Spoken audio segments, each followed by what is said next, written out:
cuando tuvimos la sesión de consejo de curso el día de ayer, 24, ustedes me dijeron que le había quedado poco claro las partes de las leyes ponderables, por lo tanto me solicitaron que hiciera un video con otros problemas para explicar esa parte. Y aquí en la pizarra está anotado un problema de la primera ley, de las masas, es del Lavoisier. Ahí hay una ecuación química, puede ser cualquiera, en este caso yo ahí escribí una. Dice, ¿cuántos gramos de cloro se requieren para producir 700 gramos de Cl2 o 3? Primero que todo hay que partir por la ecuación balanceándola. Aquí en rojo están los balances, para que la masa de la izquierda sea igual a la de la derecha, los reactivos igual a los productos. Aquí agregué un 2, un 3 para el oxígeno y un 2 en el compuesto que se formó.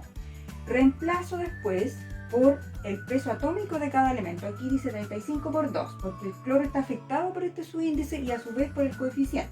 Lo mismo para el oxígeno, 16 por 2, pero por 3 por el coeficiente. A la derecha, el 2, coeficiente, 35 por 2 por el subíndice, más 16 por 3 por los coeficientes del oxígeno.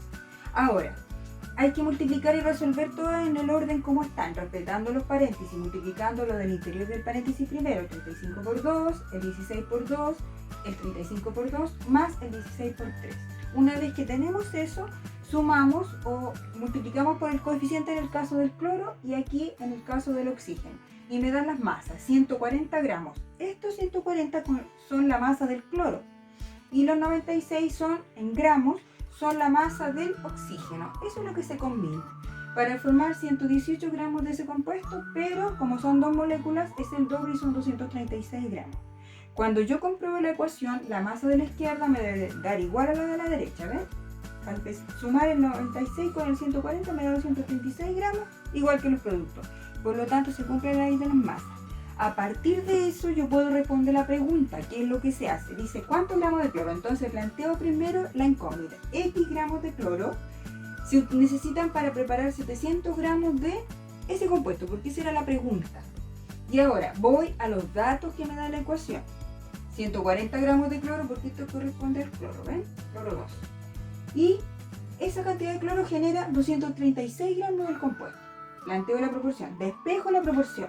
700 por 140 y dividido por 236. Resuelvo y ahí obtengo el dato que me piden, que es cuánto cloro. Entonces, para producir 700 gramos de ese compuesto, yo necesito 415,25 gramos de cloro. Por lo tanto, yo puedo utilizar cualquier ecuación sabiendo que se cumple la ley de las masas siempre cuando la ecuación esté balanceada para poder obtener cualquier otro dato. Eso es lo que dice la ley de las masas.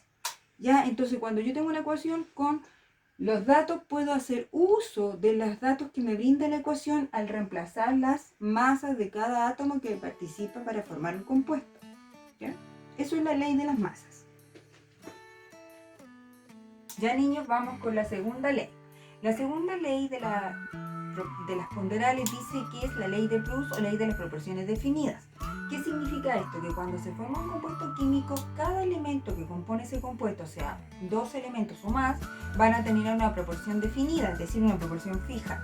Y generalmente es de números enteros sencillos. Por ejemplo, ahí está la fórmula del compuesto que es Al2SO4 paréntesis 3. ¿Qué significa eso?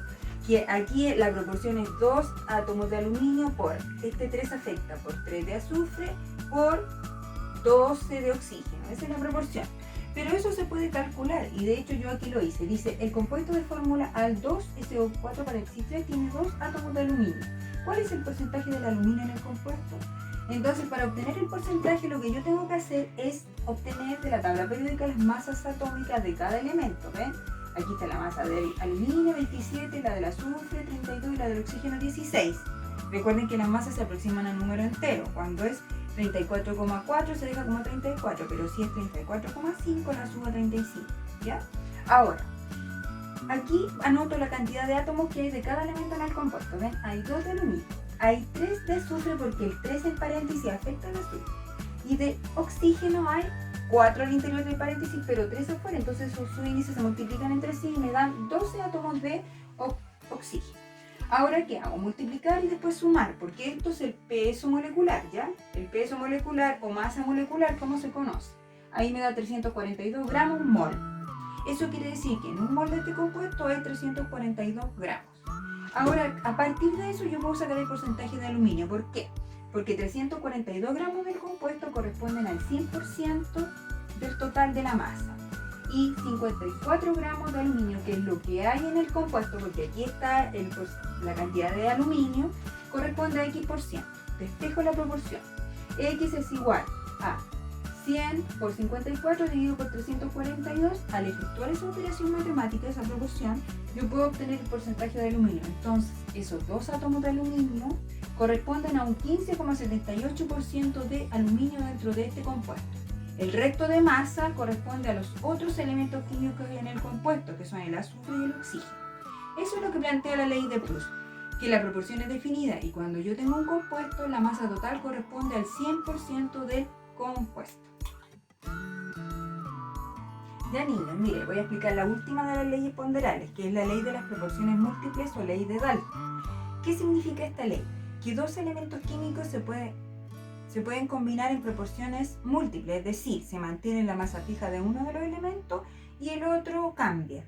Y pueden formarse más de un compuesto, 2, 3, 4, depende de los elementos que se combinen.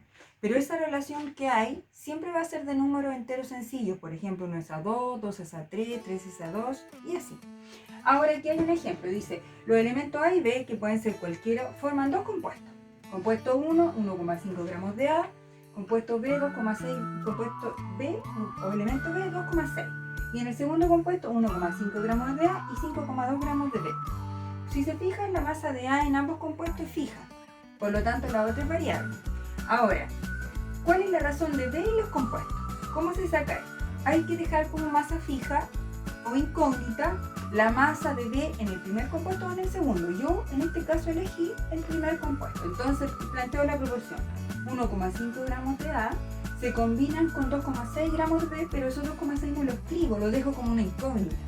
Pero sí escribo la composición del otro compuesto, el compuesto 2, 1,5 de A con 5,2 gramos de B.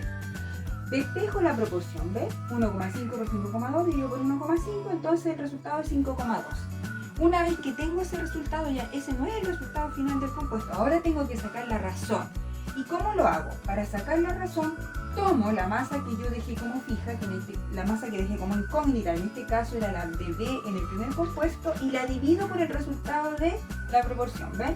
2,6, que era la masa que yo dejé como masa fija o como incógnita, ¿ya? Y la divido por el resultado de la proporción que es 5,2. 2,6 dividido por 5,2.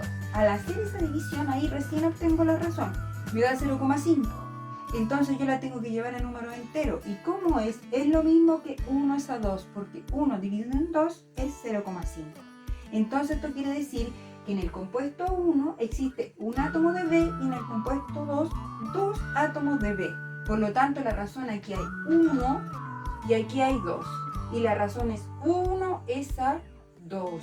Eso es lo que uno obtiene cuando calcula la ley de las proporciones múltiples o la ley de Dalton. La razón que existe en los compuestos. Le puede dar un decimal. Entonces ese decimal uno lo tiene que transformar a fracción. Porque estamos viendo una razón. Es decir, una división. Eso es la ley de Dalton. Ya que estén bien. Este es el video aclarativo para que ustedes lo tengan y entiendan de qué se tratan las leyes ponderales. Que trabajan con las ecuaciones químicas. Que estén bien.